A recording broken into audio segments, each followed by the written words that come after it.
George's Marvelous Medicine by Roald Dahl, illustrated by Quentin Blake. The Marvelous Plan, Chapter 2. George sat himself down at the table in the kitchen. He was shaking a little. Oh, how he hated Grandma. He really hated that horrid old witchy woman. And all of a sudden, he had a tremendous urge to do something about her. Something whopping, something absolutely terrific, a real shocker, a sort of explosion.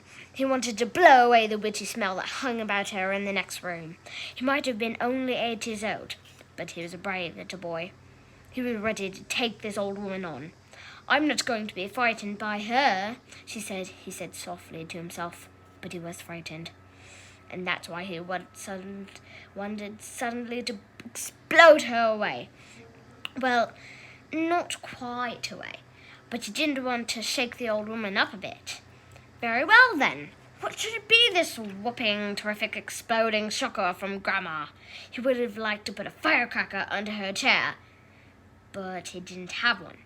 He would have liked to put a long green snake down the back of her dress, but he didn't have a long green snake.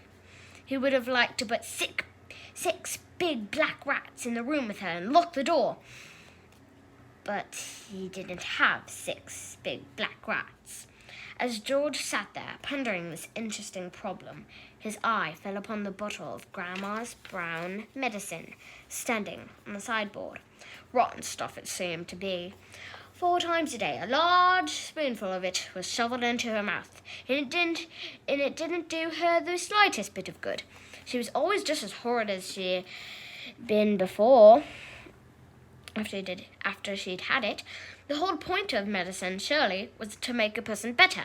If it didn't do that, then it was quite useless. "So ho!" thought George suddenly. "Aha, ho-hum!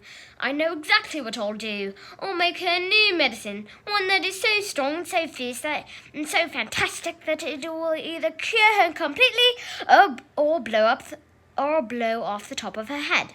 I'll make her a magic medicine, a medicine no doctor in the world has ever made before."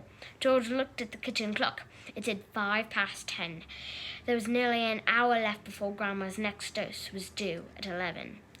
"Here we go, then!" cried George, jumping up from the table. "A magic medicine it shall be, so give me a bug and a jumping flea. Give me 2 snails and lizards 3, and a slimy squiggler from the sea, and the poisonous sting of a bumblebee, and the juice from the fruit of the jujube tree, and the powdered bone of a wombat's knee, and 100 other things as well, each with a rather nasty smell. I'll stir them up, I'll boil them long, a Mr. Tough, a mixture strong. Then hi-ho, down it goes, a nice big spoonful, hold your nose. Just gulp it down and have no fear. How do you like it, Granny dear? Will she go pop? Will she explode? Will she go flying down the road? Will she go poof in a puff of smoke? Stop fizzing like a can of Coke?